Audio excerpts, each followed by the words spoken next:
Dear friends, in the light of the pandemic lockdown period, two areas have been severely affected. The first one is our education, and second one is the area of economy. Economy is severely hit by the COVID pandemic lockdown and related crisis. That part we have to pay attention to. When we talk about education, therefore, in the context of the pandemic, it is good that we identify, we reflect, we discern on six major areas where we need immediate attention to be given in the educational field. The first one is we need to concentrate more on education of the heart. It is very, very important to have the education of the heart.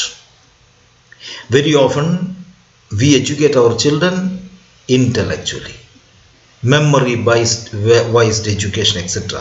So much we are giving the concentration on intellectual aspect, acquiring knowledge and memorizing it. No, we need to give education of the heart. The coronavirus pandemic has clearly teaching us that we need to educate the heart of our children. Why? Because there should be empathy, there should be compassion, there should be gratitude, there should be awe and wonder of the goodness of this world, this globe, this universe. And it is very clear to all of us educationists that all of us know that only affective experiences changes a person. If we suppose every liquor bottle it is written drinking is injurious to health, every cigarette packet it is written smoking is injurious to health, but still people continue to smoke. Such persons should be taken to a cancer hospital and the doctor should tell them this person's mouth cancer is because of smoking, and because of smoking or drinking he got this cancer, etc. If suppose a person who is a chain smoker who goes to a hospital and sees this by his own experience, you will see that he will throw the cigarette packet immediately, because the knowledge which he reads will not change the person, but an affective experience will change. That is why we need in our school educational system, we need to give more of exposure to our students so that they may see, they may experience, they may touch, they get affected. So remember, only affective experience can change a person. I think today in the schooling system, this part is not seriously taken into. Everybody is on the mad rush of education. Why? Because we have moved from the service-oriented educational system to commercialization. We have moved from real educational sector to making money, and we are moved out from the school system to money making industry. We have moved out from really educating the people from the schools which are teaching the heart to we are teaching shops, coaching centers, etc.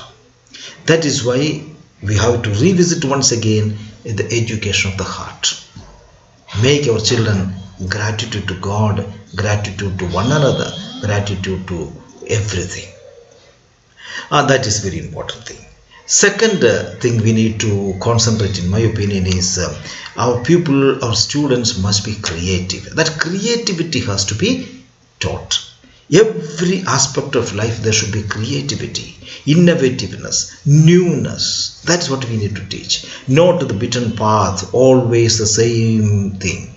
It's like the hoof mark of the calf. The famous story is there, no? A hoof mark of the calf. A calf was going around zigzag, move here and there, and later on the people followed the same path, and the road they made later, many years after, there is a zigzag highway.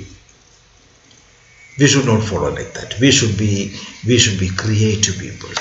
There should be creativeness and innovativeness, the newness in everything we do. That is very, very important in our education system.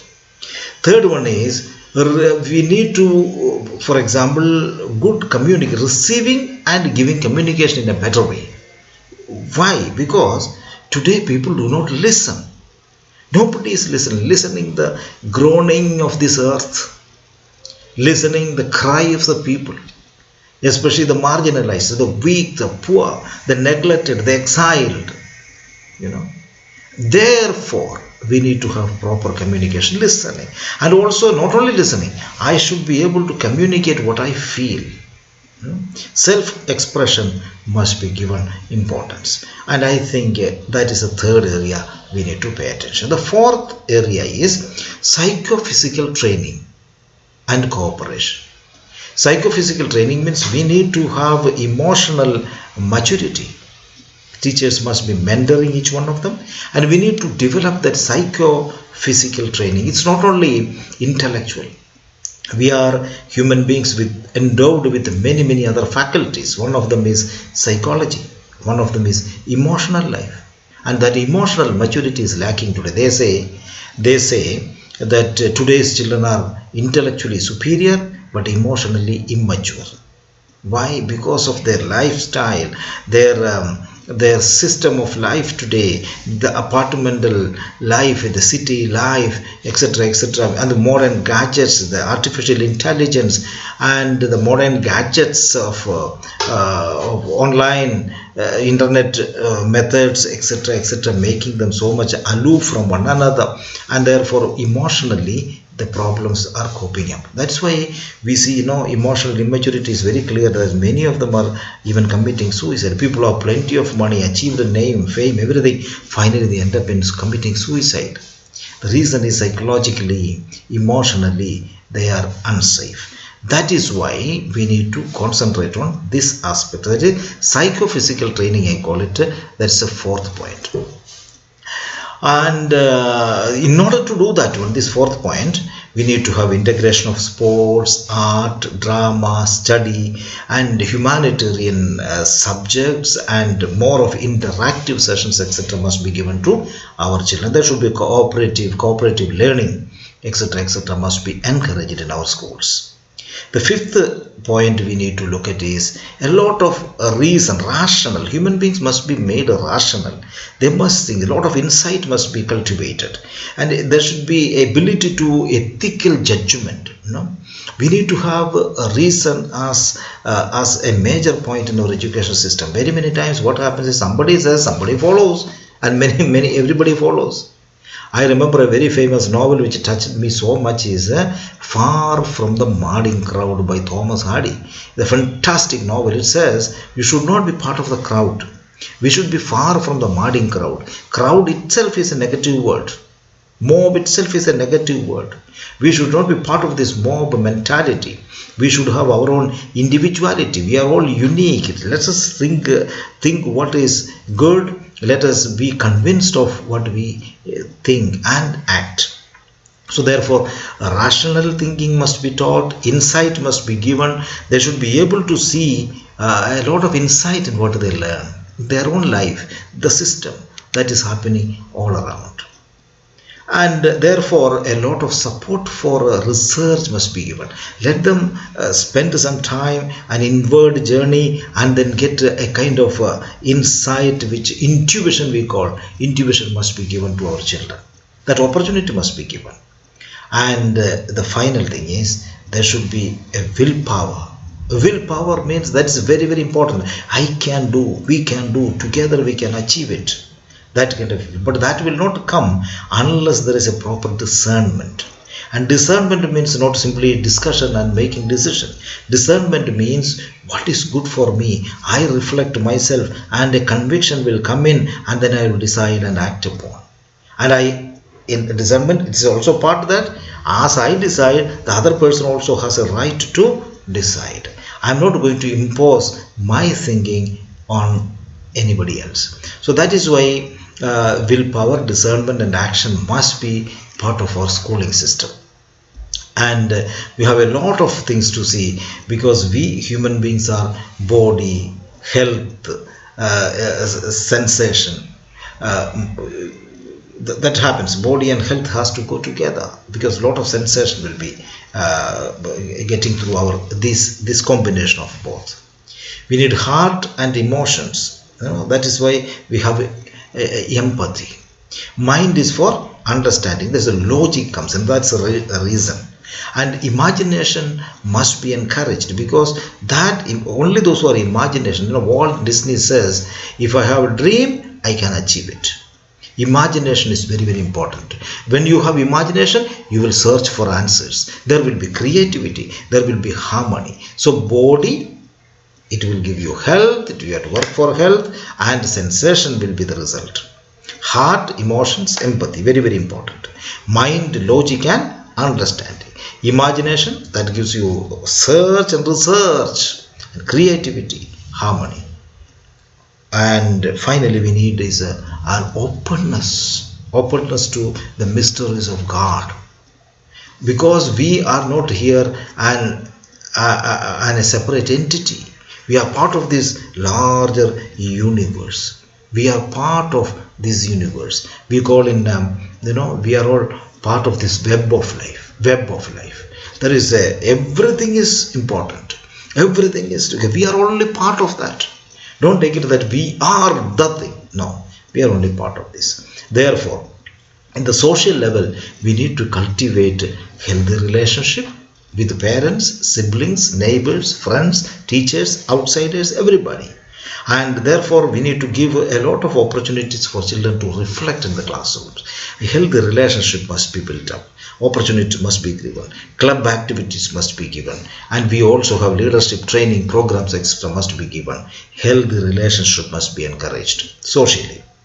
The second is solidarity.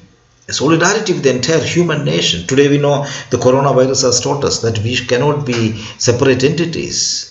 We cannot separately live. We all have to come together and find a solution. Very, very important thing is to have this harmony, solidarity. Solidarity that goes beyond nations, our religions, our cultures, our limitations, etc., etc. So therefore, we must make our citizens, our students, global citizens. We have Jesuits have a program called Global Citizenship. We have a task force, and they are preparing a lot of things, and already we have started. The Educate Magis is publishing beautiful articles, making the children more and more universal, more and more global in thinking. We need to have culturally we must be rooted in local culture, but at the same time we need to have a universal heart, universal heart which contains the entire humanity. We just look at what is happening in coronavirus time. We have seen the mighty powers like States of America and Europe, etc., etc. They are all suffering, and they are helping. They are asking the help from countries like India, Cuba. We have seen China and India and Cuba and so on are asked by many countries to give even for medicine or whatever help it is. Okay, so we need to have a universal heart with a locally rooted culture, and therefore we must give children to know more and more about various other cultures. This is part of this. Otherwise, how will they know? We must teach about other religions, the goodness of every religion. We must teach the goodness of every culture, etc., etc. to the children, so that they will have a universal understanding and respect and love for others also. And finally, we need to develop the brain of the children. Developmental psychology will say children needs to grow, giving them a lot of critical thinking, etc. Small research research models have to be given, so that children will search for their answers. And today it's very important, because we are living in a digital world. A digital world gives a lot of opportunity for us, and we need to create a lot of relationship. We need to create gratitude in children. Gratitude towards everything, gratitude to God, gratitude to nature, our teachers, our schools, our families, etc., etc. Service must be one of the major areas we need to cultivate in our children. Service oriented must be given, because constructive life is service oriented. And we saw today whatever mighty empires we have created before the pandemic, like our weapons and bombs and missiles and corporate hospitals and buildings and everything what we built, the castles, all became useless. What is important is healthcare and education. Healthcare, a decentralized power system has to be built up. That's why we need to have the service oriented life has to be given. Culture must be respected, because every group of people has a culture. Accept them, respect them, and encourage them. And finally, I think our education must give importance to love, justice, and compassion. The Jesuit education will say 3 C's, that is conscience, competence, compassion, and commitment. These 4 C's are very, very important. That is exactly we are saying compassion must be created in our education system. When we do this, our education system will become much more humane, and our children will become much more better as real human beings who are connected with other people, so that in the future we will have a better citizenship, better citizens who are helping, connected, considering other as extension of the other. I think that is the need of the educational sector, and we will do whatever is possible to achieve these things in our education system. Thank you very much, and God bless all of us.